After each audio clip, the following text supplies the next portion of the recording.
We're looking at 11:15 here in Michigan, and I just got done wrapping up a video about awareness and how important it is in our life, in our sobriety, and just how ignorance and the fact that we stick around and stay in that ignorance state of mind and choose to be ignorant about our drinking, about the problems that we're facing in our lives. We try to sweep things under the rug, and we try so hard to ignore our problems and really sweep them under the rug and just kind of just not be aware. And when awareness comes to the forefront, we push it away. We start to fight it. We start to fight those thoughts, those irritating urges to drink, those irritating thoughts that we're not getting along with people in our lives, those irritating emotions, those pesky things that we have to deal with each day. And man, it's tough. So when we get to a point where we overcome those urges to drink, um, and we don't have those cravings like we did before, and we start to become aware of our thoughts, our feelings, and we can start to hit those things head on, that is empowering. And that's kind of what this topic is about today. And I don't know if I made this public or not, but let me, I think I did. So, where are you guys at with your drinking? It's that time of the weekend. It's Saturday. People are out ready to drink, and I was at a grocery store yesterday, and there's a case, like there's a case of alcohol, and at the top of it it said ready to drink. And I wasn't sure if that meant like, yeah, we're ready to drink, or these beverages are ready to drink. But I thought, like, aren't all the drinks here ready to drink? uh, so it was kind of a weird, but could it be subliminal? Like, are you ready to drink? It's Friday night. Like, here it is. Pick your drink of choice. Pick your poison of choice. Go home, get wasted, go out to the bar, get wasted, and stay in that state of ignorance is bliss. Don't think about your problems. Think about all the solutions that alcohol is going to help you with, all the the positives about alcohol, all the fun. It's so fun, it's uh you get together with your friends. It's fun. Maybe you are an at-home drinker. You choose to sit at home and drink, and it seems like you're enjoying life. You're having fun. You kick back. You have one or two. Then that turns into five or six or 10 or more.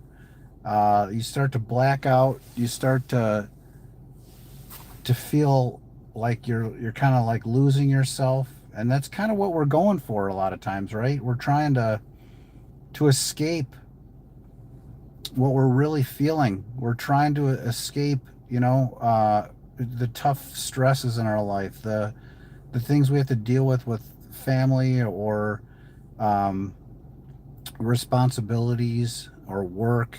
Work is could be stressful. And welcome in, Y. Welcome in, Water Boy. How you guys doing today? And the subliminal messaging out there is just, it's in your face if you look at it. And so I don't really actively like read that stuff. If I do these days, I kind of just pass it by. um Yesterday I felt like I needed to post that, only because um it was Friday, and a lot of us in this society, we're ready to like cut loose, party, uh, and have a good time. And a lot of times, alcohol is the centerpiece of our fun. Um, but then we wake up with dread, and we kind of we give up our next day for that binge session. Or maybe you don't drink to the point where you're sick, and then the next day you're foggy and groggy in the morning, but in the afternoon it hits, you're starting to feel a little bit better. You have some lunch, and then you start to drink again, and then that's day two. You know, now you're into day two. Now you need more alcohol. You need to drink faster to catch that buzz that you had before. Hair of the dog. Maybe you start earlier in the day because you have a hangover, and you have hair of the dog, and that helps you get through to the other side. Um, but in the meantime, what we aren't thinking about is the fact that we're making all of our problems worse, because now we're depending on alcohol. We're relying on alcohol to give us that feeling that we need, that dopamine hit that we're craving so much. And one isn't enough, two isn't enough. So we continue on, three, four, five, and then we sacrifice the time with our family. We sacrifice that time with our friends. Maybe we're losing productivity for work because we'd rather get wasted, and that's it's hard to see that when we're in addiction. But we choose to stay um, oblivious. The word ignorance comes to mind. And when my therapist told me or asked me, you you really want to piss off an addict? Tell him that awareness is the opposite of ignorance. And man, that was I was kind of surprised by that because he was never really like that. And thanks for being here, String. Oh, you know what I was going to mention too is that, man, I'm not on here for monetary reasons, but uh, I was hoping that I could reach my threshold last month, and I didn't even. I came like $15 short, and this month I'm like 50. I think I'm like 75 cents short, so I gotta wait another month for it, and it's frustrating when you become monetized on YouTube because you are, um, you're beholden to these ads, and the income that you get from these ads, and there's this threshold. So you keep making this content, and you think that you're a lot of people think that you make a ton of money on YouTube, but it's not. So String, thank you for commenting, and I appreciate that. But the fact of the matter is this is a community where we can come and we can talk about our sobriety, and that's the reason why I'm here. And so if you don't have anything good to say, it's probably better not to say it. So thank you for being here. I appreciate it, but you can move along. Um, as far as that goes, a lot of us get triggered by certain things, and we can get triggered by work. We can get triggered by the things that other people are saying. We can you know a lot of us, we went through a lot of emotional distress in our lives, and we drank because of that. I was watching a live stream of someone who that I follow. I follow probably a half a dozen people on here, and one of them, yesterday, I got on right at the tail end of it, and I think he was having a panic attack, and he shut it off, and I think he deleted the stream. And I thought, here he is a couple months sober, and I don't know if it's because of the comments on here that was bothering him or not, but like we're taking a chance by being on this live stream, and um, it takes a certain amount of bravery to do that, and so yeah, I mean if you're here and you want to troll, that's up to you, that's fine. But yeah, we choose to keep it respectful, so. But getting back to awareness and ignorance and that topic, so we actively choose, and I remember a friend of mine talking about how it was about the news in particular, but this could be about sobriety too. But he was talking about Homer Simpson and how he just would choose to bury his head in the sand. Like I don't want to know what's going on, and there's some power in that. I think for a lot of people in this society, like we actively choose to ignore what's really going on, and that pertains to our drinking too. Like we might address our drinking every now and then, like I did every maybe 4 or 5 years. I'd say like I got a problem with it. I gotta do something about it. And typically I would not drink for 3, 4, 5 days, maybe a week. And then after like that period of time, I start to forget about just how bad the alcohol was making me feel. And I was only focusing on the good stuff. And that was my downfall every time. And then I'd go back to drinking. In fact, and then I'd start to drink more. And I think part of the reason why I would start to drink more was the fact that I felt like I was failing each time, and maybe I was, but that doesn't matter. And honestly, a lot of us, we don't want to quit drinking because we're afraid of failure. We're afraid that we're afraid that we're going to fail, and there isn't really any failing when we are attempting to better ourselves, because this is a long journey. It's something that we we don't have the answers. None of us have the answers, and the more we read, the more we like watch videos and stuff, we might learn a thing here or there. um, but ultimately it's up to us to try new things, and we're going to falter when we try new things. It's just the way that it is.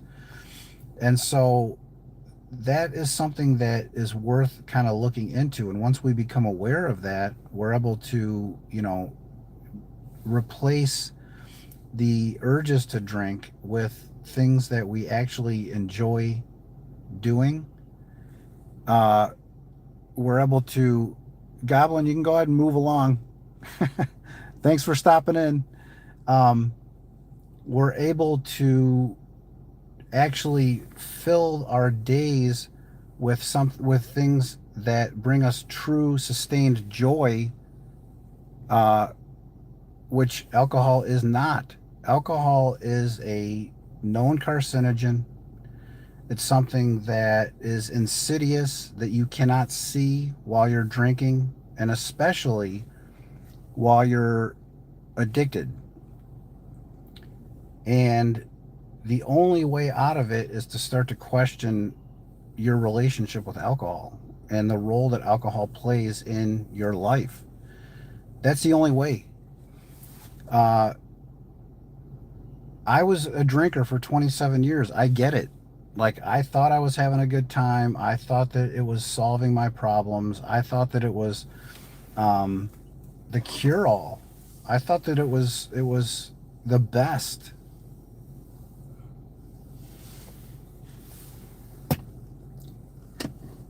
And you do think that way when you're wrapped up in addiction, because alcohol is like the number one thing in your life. Like everything else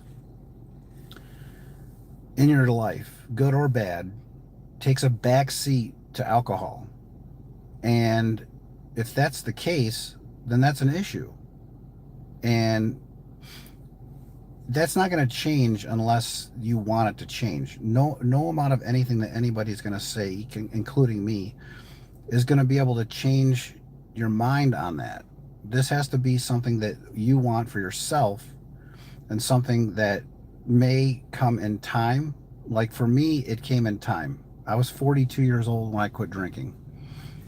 Um, I questioned my problems with alcohol when I was a teenager, again when I was 21, when I could buy it every day or whenever I wanted, again when I was 25, again when I was 30, again when I was 35, again when I'm 40, and so every few years, 4 or 5 years, I'd be like, I have a problem with alcohol. And the reason why I was saying that was because of a hangover, like a really nasty, bad hangover.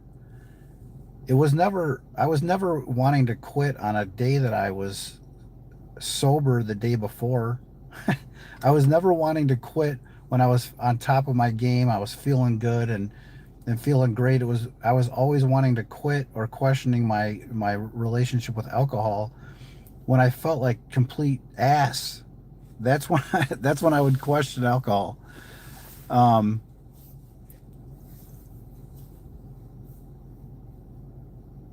cool. Many people secretly fear heaven will be boring if eternity is a palace of endless pleasures. What is one earthly joy you hope is amplified 1,000 times over there? So I mean, I've investigated that question for myself, and I can tell you that I've seen both sides of addiction and sobriety. If I didn't go through what I went through with my addiction, with my drinking for all those years, and my struggles with everything else, and not having good coping mechanisms, not having good um, boundary issues with people, not being able to put up good boundaries because I didn't learn that tool when I was younger. Um,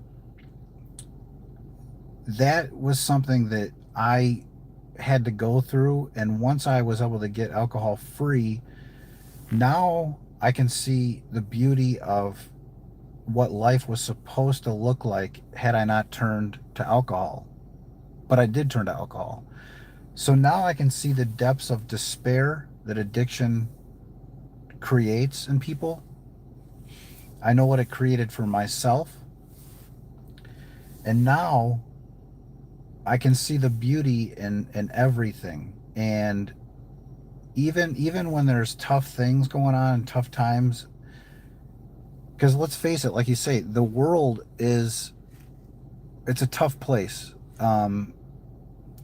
Just case in point, this live stream here. I'm probably not going to do these live streams on the shorts forever, only because it's a kind of a toxic place. I keep coming back, but I feel like the reason why I keep coming back is because it reaches more people, and that's really the goal, to get the word out on sobriety and being alcohol free, and how just it can be a better way of life. We don't have to live in despair and live in that perpetual state of ignorance, that perpetual state of um, torture. I mean, let's face it, and we're torturing ourselves when we drink like that. Um, so now I know both sides of that, you know, and and now I'm experiencing heaven on earth. I'm able to experience like good relationships with people. I'm able to experience, um, boundaries. I'm able to experience um, true joy in taking a hike and not contemplating every single thing that's going on in my life. I'm able to just walk and enjoy it, and not be bogged down, and not be in a rush to get to alcohol or be in a rush to escape my feelings about something. That's really kind of the pure.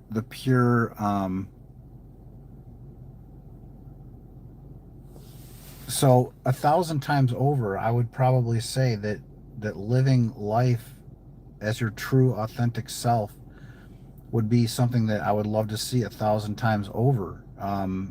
Not just for me, but for everybody. Um, and that's why I'm here. So, Power, welcome in, Power fan. I do watch Slayer. Yeah,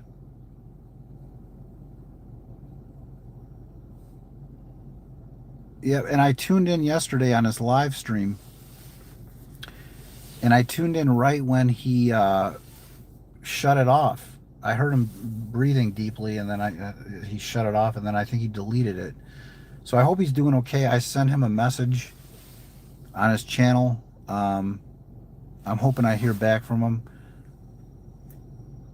Uh, but yeah, you say you're doing your best, everything in your best interest to not relapse and stay sober. Well, that's awesome, and the fact that you're confronting it is even better. Um, and just try to find other things you can do. Have a plan when those urges to drink come on. That'd be my best advice, which is if you have a group. I don't know if you have a group. Um, do you have a group? I've got Sobriety in the Storm on Facebook if you're interested in that, but I pin that link in all my videos. Um, that's totally helpful. We're there 24/7. There's not a ton of posts. I mean, I usually post once a day, but I'm there active, and sometimes we just need a word of encouragement, to get through those urges to drink, or a tough day that we're having, or a tough moment we're having with somebody or whatever. Um, but having a plan is a huge thing. Um, what am I going to do this afternoon at witching hour? Like for me, when I used to drink, like 5 o'clock was the time when I would usually start drinking. 4 or 5 o'clock if I wasn't working. If I was working, be after work, whatever time that might be, 6, 7 o'clock at night. Then I would be drinking the rest of the night. On the weekends, or if I didn't have to work the next day, I'd probably start drinking earlier in the afternoon, noon, 1 o'clock. But I quit during the pandemic, and I was drinking a ton during that time, and I started to drink like at noon. So when I quit, my window could have been anywhere between like noon and 5 o'clock. So I kind of felt like I was anxious about that, um, because that's a long time, 5 hours that I could possibly have urges to drink. So what I did was I would stay active on my community, which was This Naked Mind. I would post on there. I would talk to my wife if I was having an urge to drink. I started reading books, Alcohol Explained by William Porter, This Naked Mind. I read some self-help books, some other self-help books. Um, and then I would get back on This Naked Mind, read through what some of the people would reply to my post about, and they were all encouraging. Some gave advice, you know what I mean, and or experiences of what they would do if they were going through these urges or whatever. And the best piece of advice that I ever got was, you're strong enough to get through this urge. If you get through it, you're going to be stronger for the next one. And that's the best advice I ever got, because each time you get through an urge, and that urge might last 20 minutes, it might last an hour, it might last a couple hours, but you're doing other things that you enjoy doing, but you're reaching out to your group or somebody that you trust, or both. You get through that urge, you realize you didn't need it, and you didn't want it, and now you are stronger. You're proud of yourself, you're stronger. And now when you have that next urge, it could be later in the day, it could be tomorrow, but you don't worry about it. When you get to that, you do the same thing that worked the first time, and then You get through that urge again. And every single time you do that, you're building a new neural pathway in your mind. You're building that sober muscle, and you are stronger for the next one, and so on. And it's like a boulder rolling down a hill and gaining momentum. You know what I mean? It's like or it could be like something rolling down a hill that's picking up, like a snowball. It's picking up more snow as it goes down that hill and getting bigger and bigger and bigger. And that's what it's like to live this sober life. We, regardless of how you feel like you're doing, if you feel like you're weak or you're going to stumble or whatever, the fact of the matter is that you're stronger than you were before. And especially if you're working on it and working towards it and making a plan every day and making it your number one priority to stay alcohol free. Those are all huge things. And then give yourself credit, you know. We don't give ourselves a lot of grace when we are stuck in addiction. We can't. Uh, we're just not good to ourselves, you know. And then, you know, we're, in the case in point, we're poisoning ourselves with alcohol. And and now we're not drinking, and we are doing things that are actually productive for ourselves, that do bring us joy, and we're focusing on those things, and we're not focusing on alcohol anymore. And eventually that those urges go away. Now, it took me about 3 months to get over those really strong urges. I didn't have them every day. I might have had them every few days, every week, once a week. After like after a couple weeks, those urges started to go down. They weren't daily. They weren't. I wasn't stressed. Then when those urges would come on, I'd deal with it. But a lot of us were still struggling with thoughts of alcohol for a long time, and that could be frustrating. Um, and that's kind of when it gets a little bit dicey, because you kind of have to just expect that these thoughts about alcohol are going to come on sometimes, especially if you drink as long as I did, for 27 years. I knew that it was going to take some time to get over those urges to drink, and or those thoughts of alcohol, or ideas of turning to other things to help me with my life. And so eventually I was able to work through those things. But I hope that was helpful for you, Power, and I hope you do well, and keep checking in. Consider getting a membership, and you know, I'm going to be making more members only stuff, go a little bit more in depth about my life, my experiences in sobriety and in life, and more than I will on my regular videos, especially more than on the live streams. but but I'll do some members only live streams and stuff too. And I've done one. I'll probably do another one next week, and then some more members only videos, and continue on with the regular videos too. So thank you guys for checking in today, and I hope you stay sober today. Happy Saturday, and we'll see you on the next one.